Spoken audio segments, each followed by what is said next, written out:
Hello, everybody, and welcome to the This Old Knit podcast. I am your host, Nina, otherwise known as Ine on Instagram, Pinterest, Ravelry, Goodreads,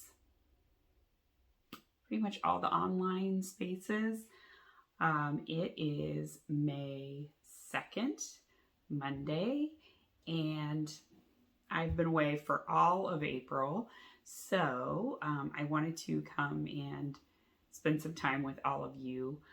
I did record some vlog footage, so I will probably put that together, and I'm not sure which of them I will edit first, but I know vlogs aren't everyone's cup of tea, so my thought was I also will do a real podcast, and then you can choose if you want to watch my vlog or if you don't want to watch my vlog.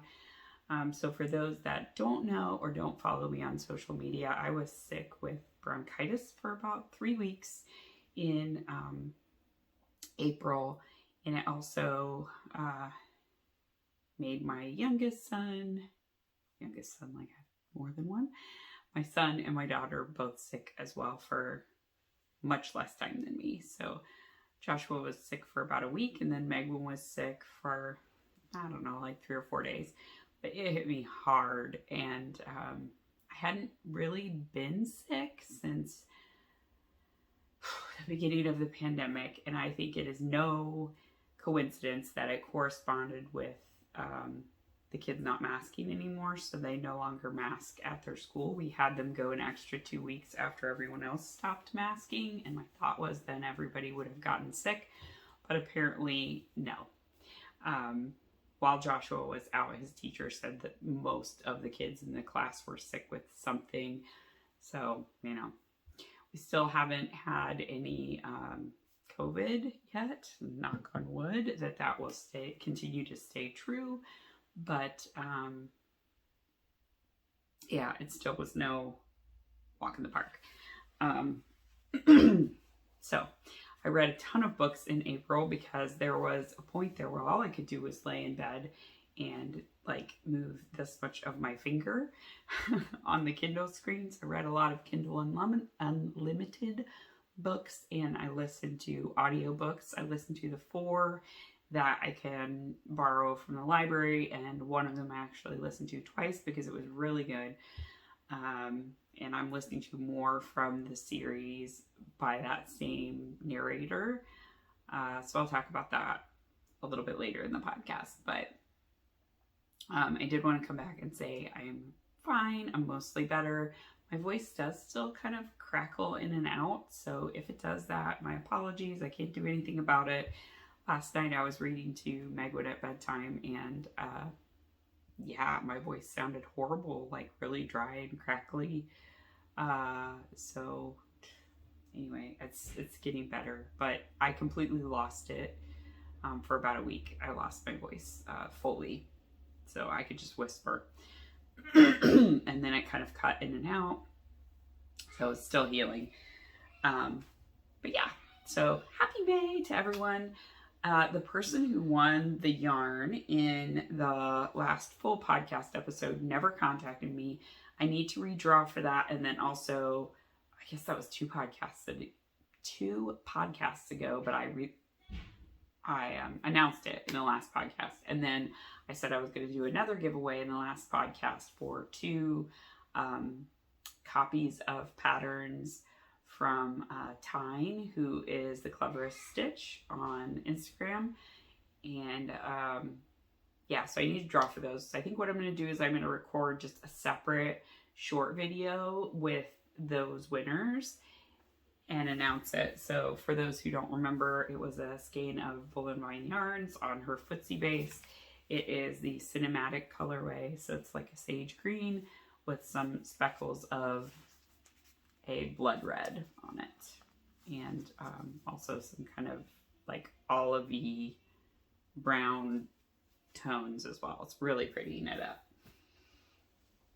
That was the yarn, and 2 of Tyne's patterns. I believe she has mostly shawl patterns, but she does have a couple of cowls as well, and maybe a hat. So anyway, yeah, for you today, I have some finished objects, some half objects, some acquisitions, some cool stuff I found since last time, sewing stuff, um, whips, lots of things. So let us get started. I have a lot of yarn sitting on my lap, but I'm in a little bit of a weird position because of that. And I'm wearing a finished object, but I'll get up and show you that in a moment. So I have to put the yarn down, so I'm going to do that. Okay, so finished objects. I have one. It is the Ripple Camisole by Jessie May, or Jessie May Designs. I knit it out of Woolen Vine yarns on her Nouveau base. This is the Courtesan colorway. I alternated skeins. I believe I used about 1 1/3 skeins. But since I alternated skeins, I have about like, I don't know, it looks like a little bit less than half of each skein. That's why I'm kind of guesstimating. It's a singles base. I did it on a size 4 needle. I have another one already cast on, but I did go up a needle size because I feel like this one's a little bit tighter than I kind of would want others to be. It's fine. It fits me. It's great. And it was my first tank top I've ever knit, so I'm very happy with it. So I will stand up and show you. So I added length to the pattern. It was originally written as like a crop tank. I have on another tank underneath that has like a built-in shelf bra. So yeah, I used the size, I don't even remember, because you do it with like negative ease, but I think it was supposed to fit a size 40-inch chest. On the strap portion, the only thing I changed is I decreased only down to 12 stitches. So the straps are supposed to be thinner, but I was hoping that they'd mostly cover my bra straps. If I made them larger, they really don't. But it's fine. They're thicker, which is nice for if I'm wearing it without a bra. I originally bound off the straps and I did the whole Kitchenering it. However, they were too long once I blocked it. So I had blocked the T kind of as I was knitting it.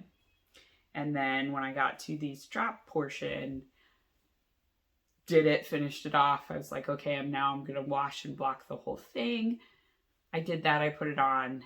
The straps were way too long. So this was kind of sitting down here was where they started. And then like it made the V really deep and like you could see portions of my bra sticking out. And like, I didn't want that. I wanted this to at least cover up the triangle portions of the bra so that if I wear it with a cardigan like this for work, it's still acceptable to layer. So yeah, I went back and I took like 2 inches out of the straps. That's how much they lengthened. So I know that again for next time that maybe before I bind off the straps, I may wash and block the whole thing and pin them together to try it on to see how I feel about the strap length before I bind them off. And the second time I just did a 3 needle bind off. I think it's just as good because like then it goes underneath the strap so you can't see it. It looks fine and it's a lot less work than Kitchenering. So anyway, I'm really happy with it. It's nice length. It's very comfy. Since it's a singles base, it's nice and thin. So it'll be really nice for the summertime. It's airy and good. And yeah, for my first tank top, I'm really proud of it. I feel like it looks really good. I just need to weave in the ends. So again, like I said, since I went back and redid the straps, I haven't woven in the ends from straps part 2. I had woven them in from straps part 1. So I'm going to button this so I'm not screwing around with it the whole time while I'm sharing, and my voice is already cutting out. Oh my goodness. I need to grab a sock, so I'll be right back. Okay, I also brought the camera a little bit closer, so hopefully it'll pick up my voice. I'm trying to not make it so that you have to turn your volume all the way up, because I don't like that when I have to do that and then still can't hear podcasts without headphones, but I can't be any louder than this, so it is what it is. So a half-finished object. I have this man sock. This is out of Regia Perfect, and I don't remember the colorway, but it is the first of two. Unfortunately, I did a little bit of this black stripe after I got to the black. I didn't just start the heel, and I should have. So I ended up going into the patterned yarn a little bit, but it's fine. It's going to be on the bottom of Josh's foot, so who cares? Yeah, otherwise I did not do anything special. It's a 72 stitch sock, and there, as you can see, there's plenty of black at the end of the ball, intended to be so that you can make up to a 72 stitch adult size sock. I still had left over from this. I probably could have made the sock a few inches longer if I needed to and had enough yarn for that. So what I did with it is Regia Perfect comes in one big ball, but it has like indicator yarn, so that if you knit to that indicator yarn, remove the yarn and start again, you'll end up with two identical socks is the idea. Thus, Perfect, the name. I wound it into two separate balls just because I'm like that, and it was easier for me to have only the ball of the sock yarn I was working on, not a very large cake of yarn. And for me, just visually, it helped me think about, am I going to have enough to make my sock a little bit longer or not? So that's just how I did it. But yeah, I finished the first sock and I cast on for the second one. So this is my second ball of yarn. And I did a 25 row cuff, and then I started on the leg. So a little bit longer cuff than I normally do. I usually do about 20. But I made this one a little bit longer because I wanted to see how far down the plain black would go. So as you can see, like I still had some to go into the plain part before the patterning started up. So yeah, that's where I am on the second sock. This is kind of my meetings / calls sock because I can just zone out and knit a sock pretty easily. And it helps me focus. So that is my half object that's done. Let's see, what else do I have that I'm working on? A brand new cast on that I did not show last time. This, I cast on this weekend for it. It is that blue too. It is definitely that blue of yarn. This is the Warm Breeze cardigan by Sally Jane Knits, or Sally Jane Cameron. I was a test knitter for this, and I got down to, she asked if you weren't gonna finish it to get down past the bust to like the waistline. And I did do that. However, I screwed up and didn't read part of the instructions that like said stop doing your increases on the front and only do them on the normal raglan increases. It's very common for cardigans for that to be an instruction, and I don't know why I glazed over it, but I did. No fault of Sally Jane, it was purely me. So that cardigan is actually going to get ripped out because I have to go back and redo it, and I had done all the way down to the waist with that bad alternate interpretation of the pattern. So I've always wanted to go back and revisit this, and she released that pattern right before the pandemic. It was in 2019. I was test knitting it in like August, September. I think October was the deadline. November of that year, we traveled to California to visit my family. December, I traveled for work, and then like January was when we started hearing about COVID around here. So yeah, it was a wild time in my life, but now I felt like I finally could go back and revisit it. And I have had this particular Malabrigo lace. This is Malabrigo lace weight in the Azul Polita colorway in my stash for years. I think I got it when Megan was a baby, and I remember the moment I saw it. I was in the local yarn store, Knitting Temptations, and I was just walking around killing time, not intending to buy yarn. I walked into the room where the Malabrigo was. I saw this on the wall, and I just like stopped dead in my tracks, and like the blue just called to me. It pulled me in, and I had to have it. I don't even have very much lace weight in my stash. I have this and the black cherry that I was originally doing this same pattern in. Had no idea what I was doing, had no idea how much yarn to buy, but I knew I wanted it. So I got 4 skeins of it, which is enough to do this pattern, oddly enough. So it's going to be a summer cardigan. It is, like I said, lace weight, so you can see how nice and airy it is. But it's going to be perfect for a nice New England summer where you still need the layers even in summer in the evening.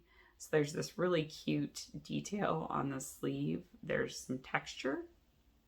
It's like a panel of texture there. It's hard to see because of the blue. It's shocking. But basically I have finished all of the places where I need to increase on this part. It's an open face cardigan, so it just has like, you know, button bands, but they're not button bands. They're just like facing bands. That's the word I want. But it is intended to be worn open. So I'm doing the 38-inch bust on this one. However, when I get down to sleeve separation, because down to here is a 38-inch bust for me, but if I feel like once I separate for the sleeves that it's a little bit tight, I may just keep increasing up to the 42-inch bust stitch count, but only for the front, because also on the back I have a fairly narrow back, so it matches more with like a 38-inch bust type measurement. I know some people have asked me in comments how to talk more about like how I modify sweaters and how I learned to modify sweaters. So I'm just adding in those little details of what I think about when I'm deciding what to do with a pattern. So like 38-inch may be a little bit small for me here, like I said, but I want this part to fit nicely. So I'm going to do that. And then often you can increase up to the next size if other parts of your body are different sizes, which we all are. Like, we're an amalgam of things. We don't fit perfectly into any one designer's measurements. So you just don't be afraid to change stuff, or don't be afraid to make it work for your body. You don't have to knit it just like the instructions say. If it's not going to fit you, that's silly. Don't make something that doesn't fit you, because it's for you. So anyway, this is going to be the back part is still getting increased, but the idea is that this portion is as big as it's going to get on the front, which seems to make sense because we're still increasing on the raglan, so we're just kind of like increasing, but it's not going to make that V in the front. So I love it. I'm really excited about it. I knit the crap out of this for like, this is really just like 1 day's worth of knitting, because I worked on it basically Saturday evening. So it's super fast, because even though it's on lace weight, it's on very large needles. So I'm doing it on a size 5 needle to get that nice open, airy texture. That's why it's called the Warm Breeze cardigan. It's supposed to be a summer cardigan and be just kind of that very light transitional layer for you. So it is perfect. This yarn that I got, I actually have a little bit more than 4 skeins, because the yarn store owner, Karen, when she was cutting open the box, she cut another skein. So she gave me the portion she was able to save of that extra skein. She wound it up for me and threw it in. So far I've used that extra portion of a skein and one other skein. So I just joined my second full ball, and I'm alternating skeins, obviously, because this is a real saturated color. But yeah, I'm getting some tonality, but it's not a ton. And you can't really tell what holding it up in front of myself. So yeah, hopefully I'll have that ready by summer. It's still pretty chilly here in Connecticut. So still getting down to the 40s at night. Today the high was in the 50s. So definitely the very transitional season. It's not hot enough where I can't wear my sweaters still. Probably getting hot enough that my Aran weight sweaters could be washed and put away, and I intend to do that in the next like couple of weeks.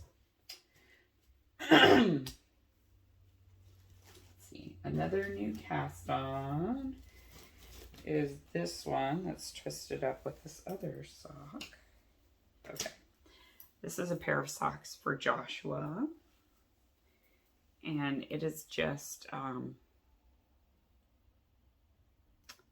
forget what this pattern is called. Vanilla Latte, I think. Socks by Ooh Fancy Pants. It's a free pattern. And this is a self-striping ball of yarn that I got from someone. They sent it to me. I don't remember who you are. I'm sorry. It's been a really long time. It's been sitting in my stash. And this is just a bunch of like mini skein leftovers. So this little red one I think was from Jessica, and this one is another one from Jessica, but I just was trying to get like the white and the red in there. I don't really care about it matching exactly. This is all that I had of that red. So the second sock will probably have like a coordinating but not exactly the same heel because I don't have another like real saturated red like that.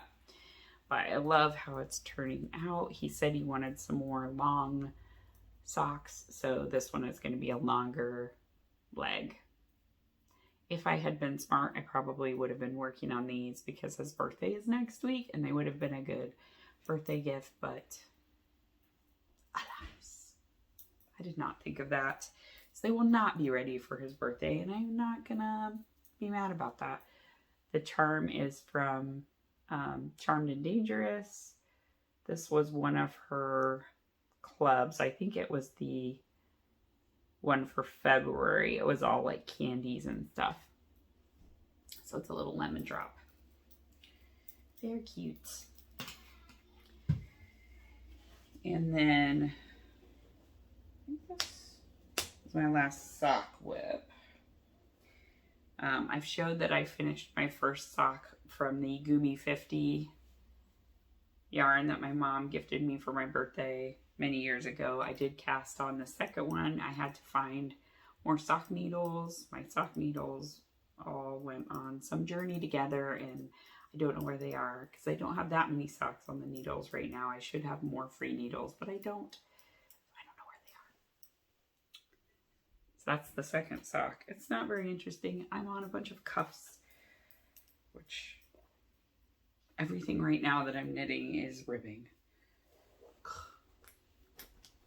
That's probably why I cast on that cardigan and the other thing I cast on that I also haven't shown you. Have I shown it to you? I don't remember. Okay. Another maybe new cast on or maybe not. This one is another Jessie May Designs.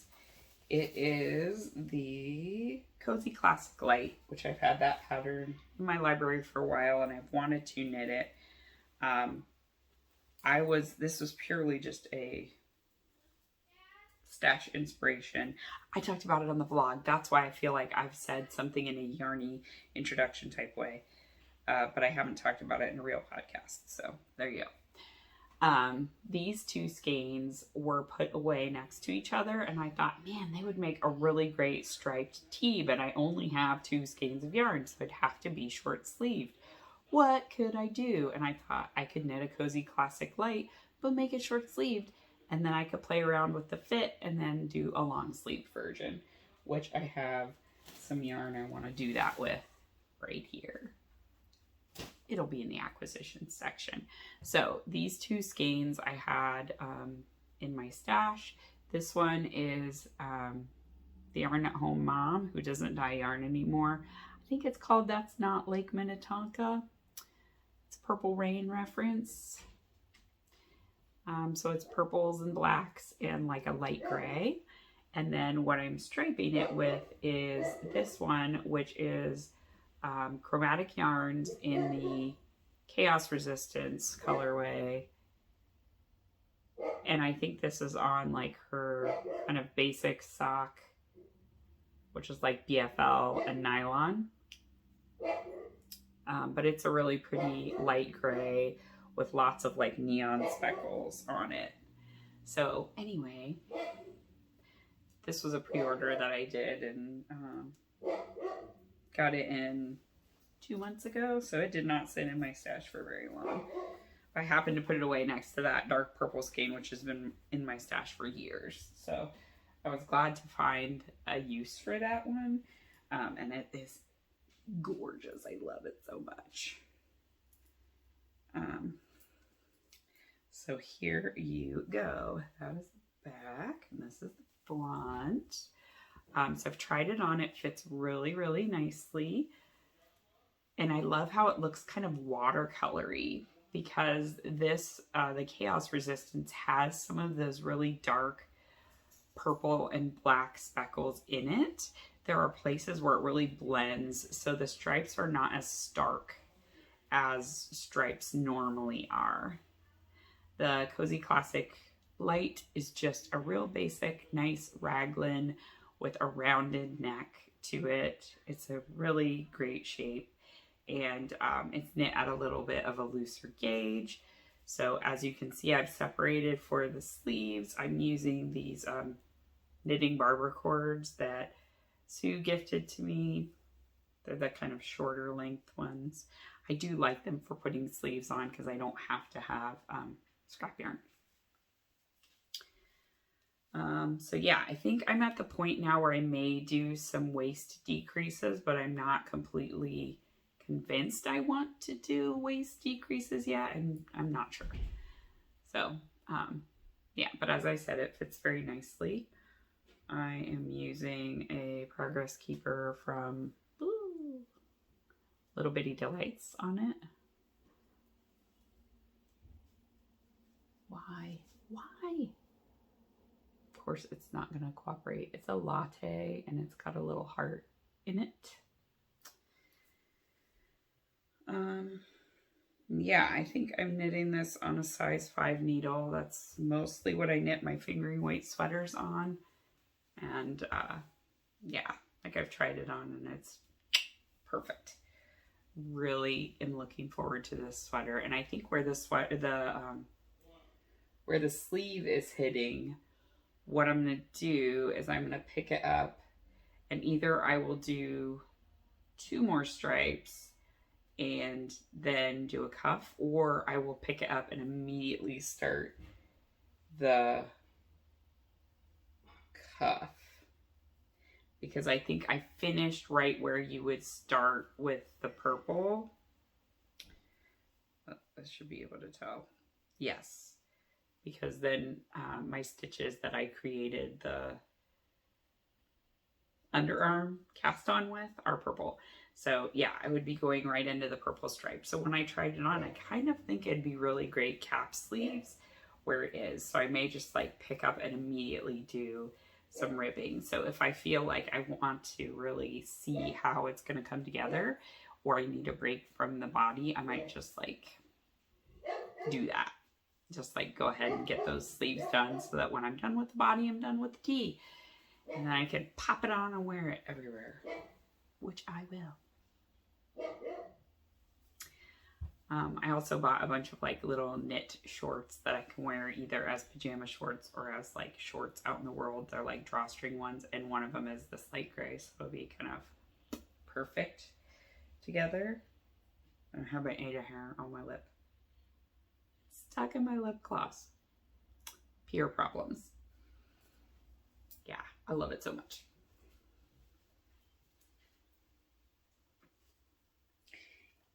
And I'm knitting up a lot of my yarn from Shannon, Yarn at Home Mom. I have several projects on the needles with her yarn. I just kind of have felt like they're fitting in well with stuff I'm doing.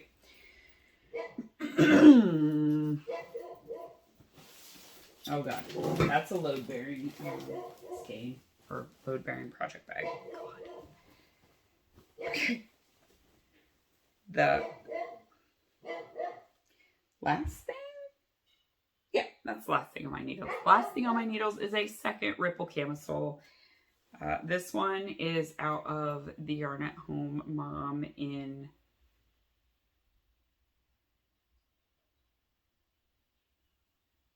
Mocha Caramel Swirlicino, I think. It's a Gilmore Girls reference. I think that's right.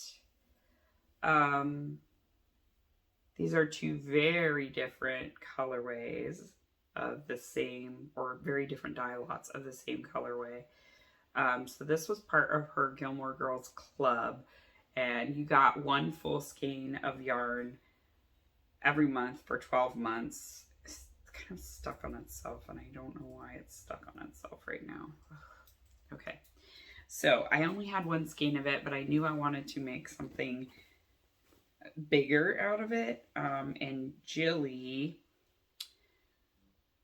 who was mom of 6 hearts, she was vegan Jilly. She had a podcast, The Knitting Broomstick. She's not podcast any longer, and she also had an Etsy shop, and she doesn't sell things anymore. But she did a de-stash of stuff, and she had a skein of this that she got from her club colorway. So I was like, I will buy it, and then I will alternate skeins. So this one was mine, and this one was Jilly's. So you can really see the difference. This one is way more creamy with a lot less brown, and mine was a lot more brown with less cream. However, alternating them every row is working out perfectly. It is not pooling or anything. It looks really good. So that's how it's working out. I think the little interspersing the more creamy colored yarn is making it a little bit less busy. So yeah, my idea with this one was to have one that's a little bit more neutral, and it's going to feed into sewing because I have this material that my mom gave me for making stuff for the kids, but it's like 3 yards of it, so it's way more than it's going to take to make something for the kids. I definitely can make like a skirt for me and a pair of pants for Joshua out of it, so that's what I'm going to do, and I think it's going to be amazing with this. So I'm going to make the it's not the Danube skirt, the Balboa skirt from Itch to Stitch.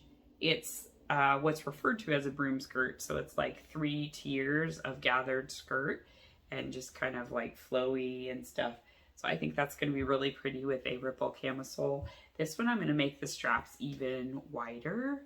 So I may like go with 14 or even 16 stitches that I leave on the needles. So it just like come out a little bit lower and be wider. But yeah, and I'm also going to make it just a smidge longer. And since I worked this one on a 4, I'm working this one on a 5. So it also will be a little bit less tight. And this yarn is also a little bit thicker because this was a single ply. This is a normal like sock yarn twisted 4-ply yarn. And it is, I think it's just merino nylon. And this one was just superwash merino. So that's going to be an outfit, like a tiered skirt and the ripple camisole.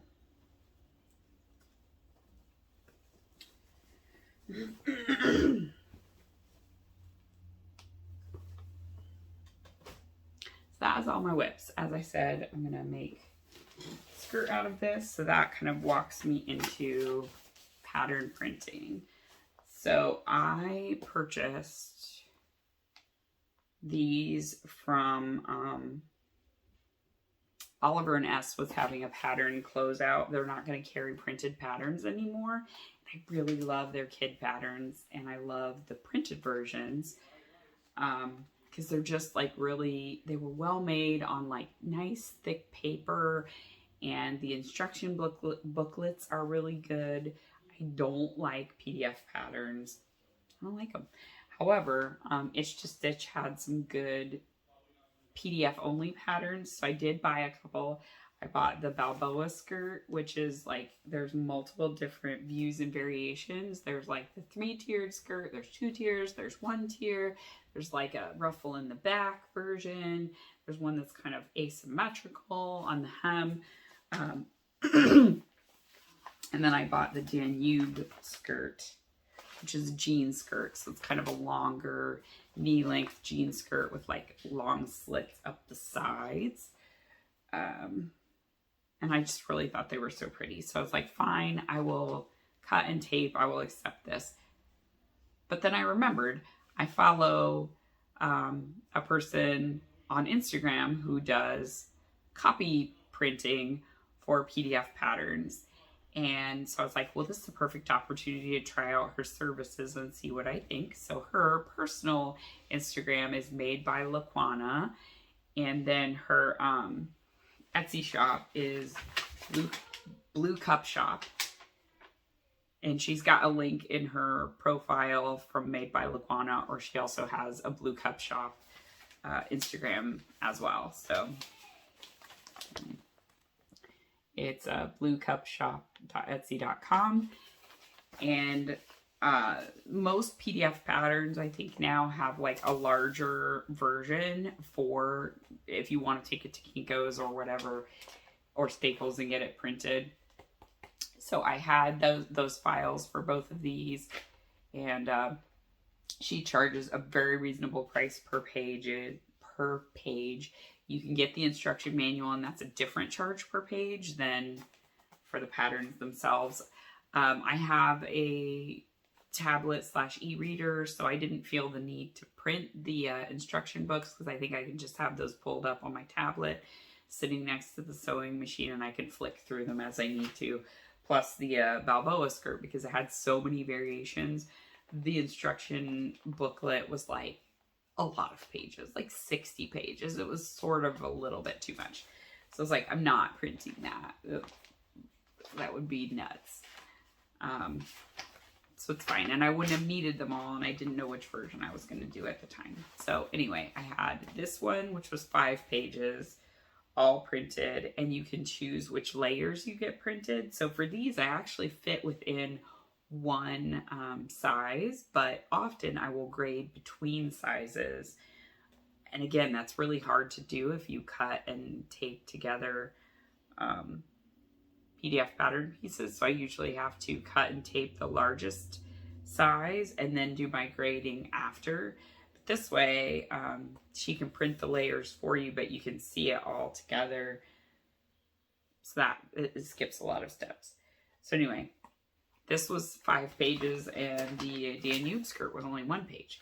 And I had the 1 size layer printed for both of them, because I just so happened to fall on that 1 size. But I could easily have said, print all of these layers. That doesn't matter. She doesn't charge you extras per page, not per layer. I was super happy. I accidentally put this in my cart as 5 pages also, because I didn't change the quantity from when I added this one. She figured it out when I emailed her the files, and emailed me back right away and said, hey, you actually marked this one as 5 pages. It's only 1. I'm going to refund you the difference. So she's amazing. Laquana was great to work with. I will definitely be sending her my PDF patterns going forward, so I don't have to cut and tape them myself. Absolutely worth it. So now that I have this pattern, I'm going to pull that so I don't accidentally show my address. So now that I have this, I can just cut and get right to sewing. I really want to make this skirt, but this weekend was house cleaning. Next weekend is going to be Joshua's birthday. But Sunday, I think I'm going to get into this. Maybe. Also, Megwin has both a spring concert for choir and a 6th grade dance. So she asked me for a pencil skirt. But I'm going to make her this one. We discussed it and decided. So it's the beignet skirt by Colette Patterns. So I'm going to make this in black, but I think it'll be a little more interesting than just a plain pencil skirt because it's got that little tie belt detail and the buttons on the front. So I may be able to find some like vintage buttons to put there to make it a little more cool and fun.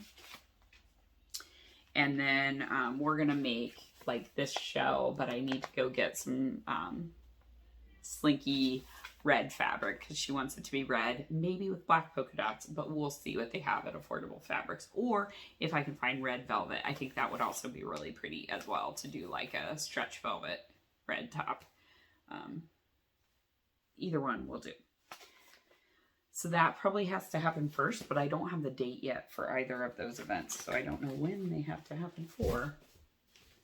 So probably next weekend will be her sewing projects, and then maybe Mom will get to make something for herself. Maybe, possibly, I don't know. Okay, so now we're to acquisitions. So in the acquisition front, what is this? Oh, that's my Cozy Classic one. Put that away. One moment. This is a lot of talking. Fading fast, guys. Fading fast. Okay. No, I have one more whip. Ah! It's a big one, too. It's my parallel lamb. So this is going to be a couch blanket. So you may or may not know that I replaced the purple couch in the craft room with a gray couch. It needed to happen. The purple couch has been dying for years. It had a good run. It was like a 20-year couch between me and then my friend Andrea, who gave it to me. It collectively had a very big life. And I tried to put it on like a free cycle or whatever. I also had my neighbor put it on like the neighborhood board. Nobody took me up on it. People were interested, but they didn't actually want it. So it went to the dump. Sorry. I saved the cushions though. So the cushions are going to be floor cushions in the basement. They're great. We've already used them for movie watching and stuff like that. So not all of it went, just the frame. All of the cushions and pillows were saved. Yeah. So anyway, I also bought a yellow chair. It's a wingback chair from IKEA that I've wanted for years. So the gray blanket, the 10-stitch blanket that I made is on the back of the yellow chair, and I wanted to make a yellow blanket for on the back of the gray chair. Gray couch. So this is all of the yellow skeins that I've got in my stash. I have a lot of single yellow skeins because yellow is my favorite color and it's my kryptonite. And when I see a pretty yellow skein, I grab it, but I don't wear yellow that much. And I never bought enough to actually make anything out of other than socks. And one could only have so many pair of yellow socks. Also, yellow leftovers from my So Faded that I made in yellows. This is from Joshua's first Flax Light sweater that I made. It was a doppelganger set from No Makers. So this is the leftovers from that. There's some leftovers from my Westboro hat that I made as a test knit for Selma. This is leftovers from a shawl I made as a gift. So yeah, lots of leftovers. And then this is just a random mini skein that someone gave me in a swap. So yeah, I have a ton more different yellows, but I'm essentially kind of doing 3 values of yellow, if you will. So I have like a super light like butter color almost. And I have a lot that have speckles that are sort of in that range of very light yellow. Then I have one that's sort of a more orangey yellow, or I don't know what you'd call that, but it's kind of these sorts of things. So this is like Lorna's laces that I've had from when I first started knitting. So it's very old stash. This is some leftovers from some mittens that I knit. And I also have to think about, as it gets bigger, like some leftovers won't make a whole stripe. So I'm trying to use the ones that I have less of, like towards the middle. And as I'm going out further, these are coming from full skeins. It is fingering weight held double to get a DK weight. This is the Parallelogram by Stephen West. It was a shawl, but there's also a Parallelogram blanket. So this is the Parallelogram blanket.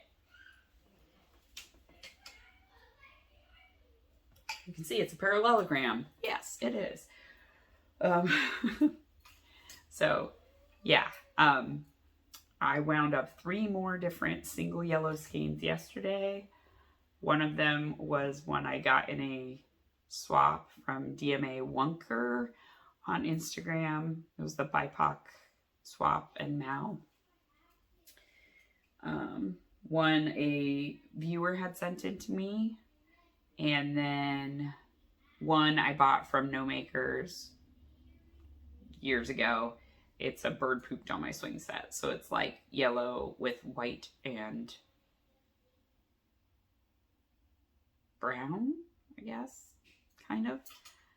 It's variegated skein, but predominantly yellow. So then I have kind of bright yellows, so that's these, and then dark yellows, more like the mustard yellows. So those are kind of the things I'm alternating. And I'm working on this one over here right now. I'm up to where I have to have at least a 36-inch cord. Some of these have 60-inch cords, but I can't find all my 60-inch cords. I tend to use them to try on sweaters, so I think there's several up in my bedroom that I need to go and retrieve off the cart and bring them back down. But I will probably need like 60-inch cords for all of the sides relatively soon. I'm doing it on a size 6 needle, and I have 4 sets of them. So I can't do anything on a size 6 needle right now. These are all of my size 6 needles that I have. I really love it though. I love how it's turning out. I love that it's already pretty big. It's garter stitch, so it's very simple. And now that I have the pattern, I could make it as big as I wanted to. It only goes up to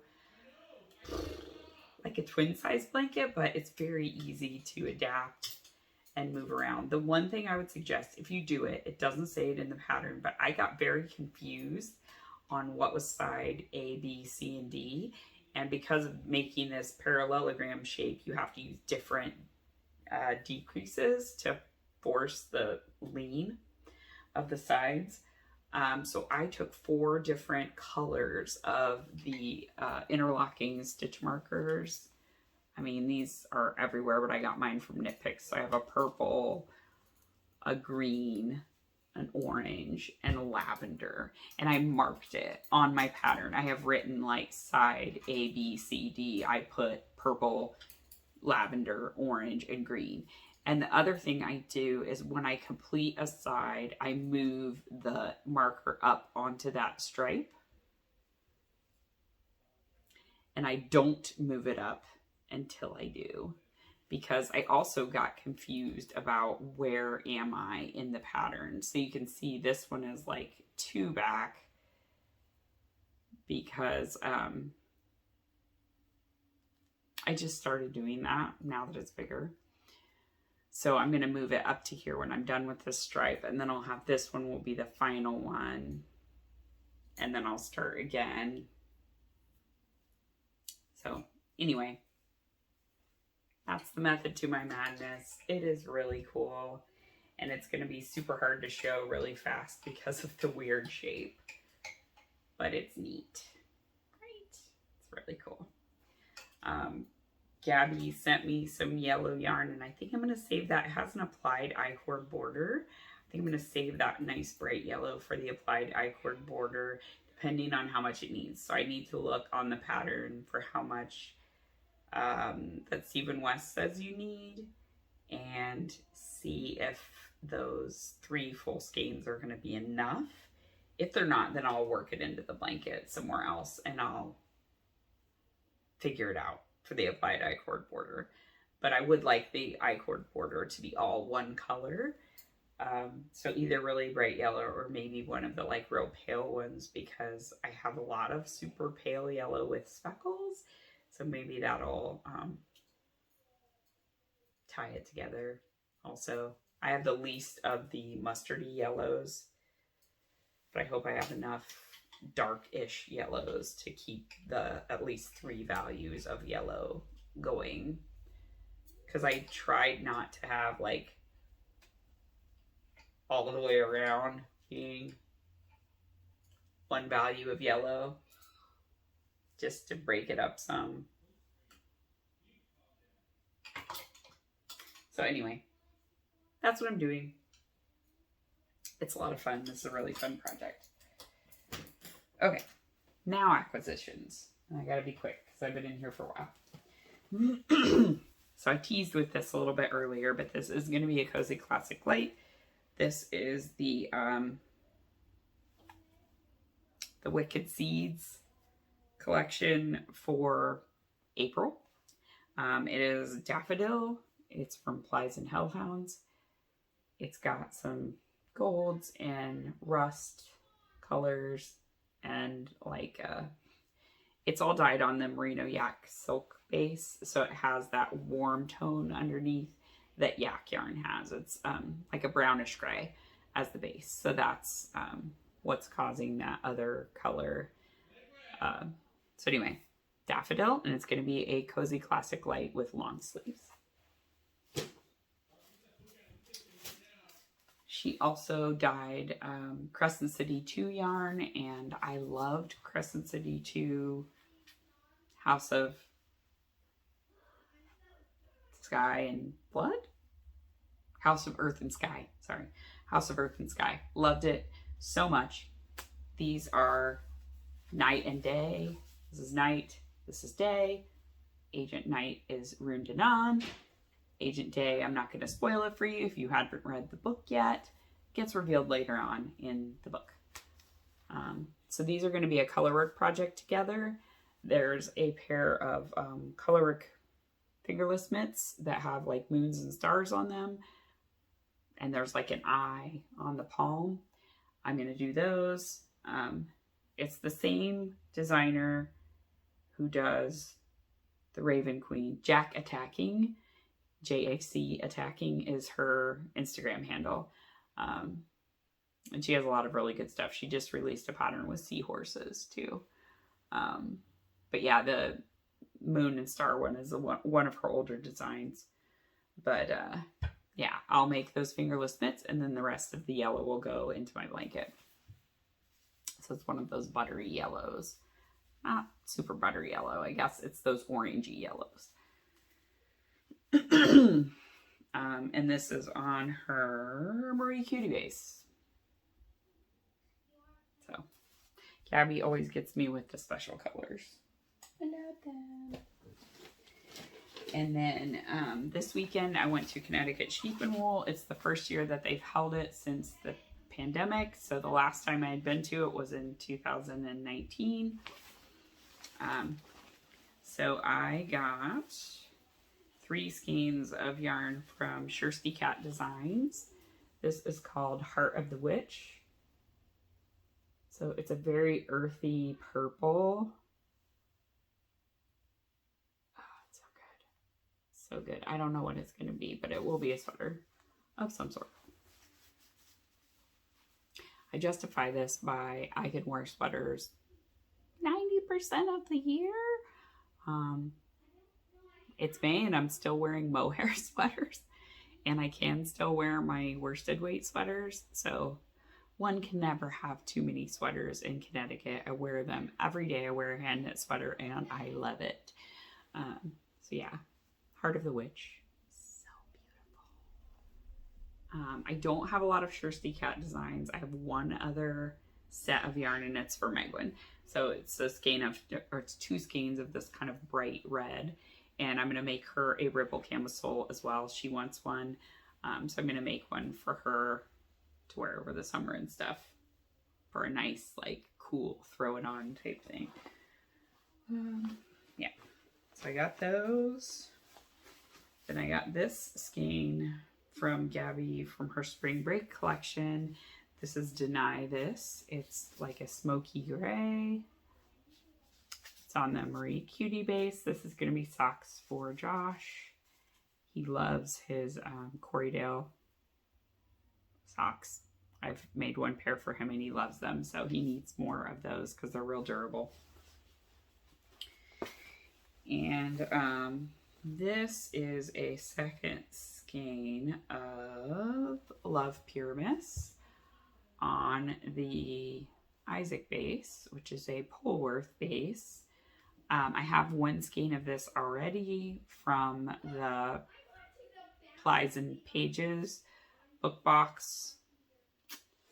And I got 2 skeins that were like test skeins for her summer collection on mohair. So my thought is I'm going to hold double with mohair and make like a short sleeved tee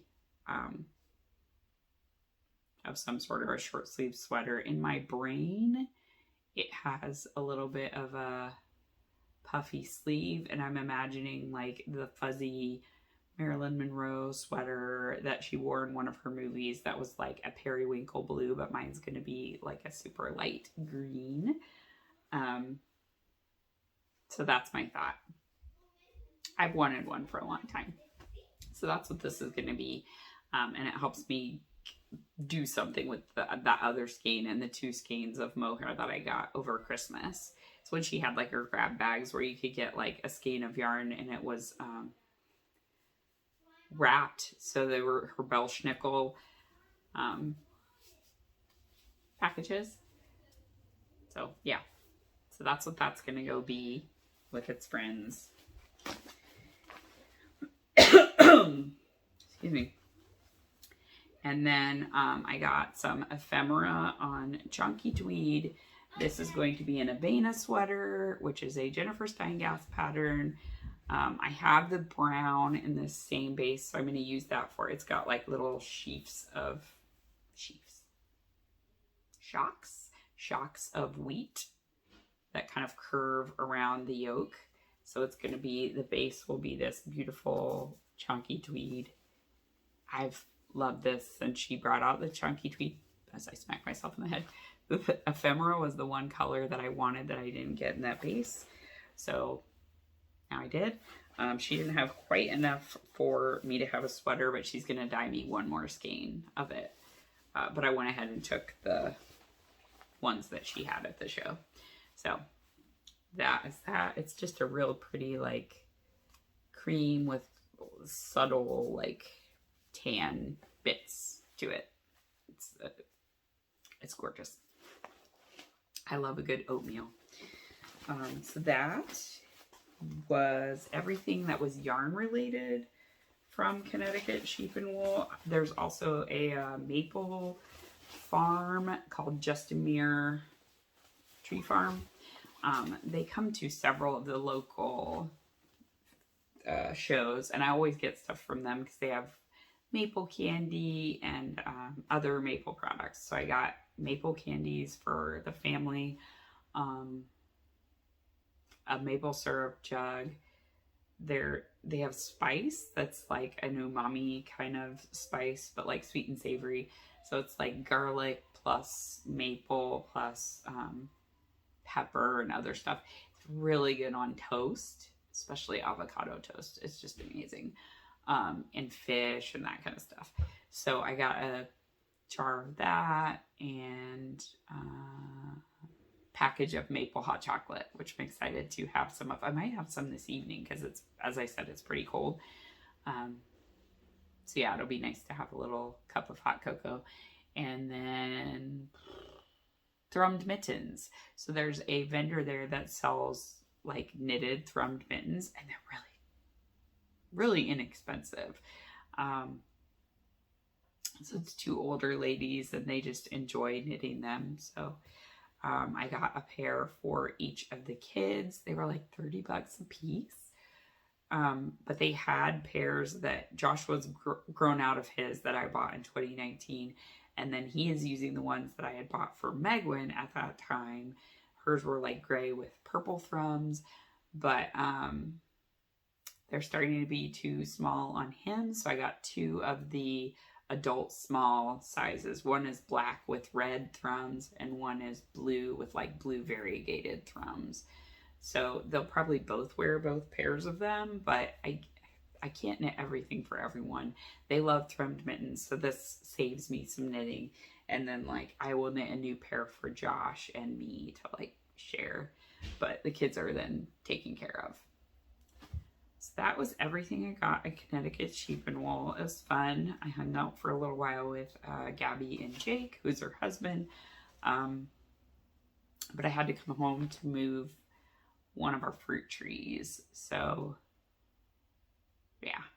And we ended up not moving it that night. I just went to the grocery store so Josh wouldn't have to. And then we moved it the next day. So that kind of transitions into life stuff. So the biggest thing is that we are working on getting geothermal put in. So we're in like the last stages of financing. We're waiting on one other loan to hear back from, and then we should be able to start the project once we get through heating season. However, problem is that they need to do the drilling for the wells right where our fruit orchard is. So we had to move all of our trees out to make room for two 300-foot deep wells. So we moved all of our nut trees and stuff. And if you watch the vlog, I kind of chronicled the whole process, but I did not chronicle the process of the peach tree. So we moved all of our nut trees. We have hazelnuts and almonds that are cold hardy varieties. So we moved those. We moved the honeyberry bushes that were around them. We moved lots of strawberry plants, though we still have more that we need to move. And that was kind of step one. We cut down, there were some mini pine trees and boxwoods along the driveway, and Josh and I have both kind of hated them since we moved in. The pine trees were not healthy. They were dying, like parts of them were dying, so they needed to come down anyway. And the boxwood was like really big and out of control. There's two of them. So we left one, and then we moved the peach tree. So the peach tree is about 6.5, 7 feet tall. But that means its roots are that long too. So we were tracing roots like out from this tree, and they were big, like that big around, kind of big, and like everywhere. So we traced each of them lovingly and unburied them. So we had a few places where the roots broke, but for the most part, we preserved the root system. So that was about 3 hours yesterday to move that one tree. We still have to move our cherry tree, which we will probably do later this week, or potentially next week if it doesn't work out, because I have work for this week and also party prep for Joshua. So it may not happen this week, but then we need to move. I don't remember if Josh has moved the blueberries or not. We moved the raspberries and blackberries. So those went along the driveway, and Josh put up some, like, there were these fence posts for like metal fencing that the previous owner just like threw out into the woods. There was like a big trash heap of stuff they just like took and threw into the woods. So we recovered those, and we've reused them as like the fence posts over here. And he ran lines, and we are training our raspberries up just to kind of be along the driveway. So we have raspberries, blackberries, and black raspberries. We moved all of those. Then we have blueberries. I think Josh moved those while I was at the yarn show. But those are over with the nuts. I think that's everything. We planted 3 pawpaw trees, and they are back by our fire pit that way. And we have some lingonberries that will go around the peach and the cherry. Once that's all settled, there'll be lingonberry bushes around the bottom of them. It's essentially just to keep like the area from having a bunch of weeds. We'd rather have it be usable fruit bearing. So it's been a lot of work, but we're really close to being done. And then we'll be ready for them to come and do the drilling. So that's exciting. And I went on about it for way too long on the vlog. But I'm excited to get rid of our fuel oil for so many reasons. Yeah. So that is pretty much it. I'm going to wrap it up there. I could talk about books, but I don't have my notebook with me. I haven't updated my reading journal. Again, like with being sick for most of April, I missed like doing March. So I have March and April to do in my reading journal. February, I also want to finish up with like a 2-page spread on House of Sky and Breath. I want to do like a synopsis of where the characters started and where they ended, so that when I go, whenever the next book comes out, it can be like a quick reference for me of how everything ended. Yep, I think that's it. So until next time, I hope that you get some time to do the things that you love, take care of yourselves, and I will talk to you later. All right.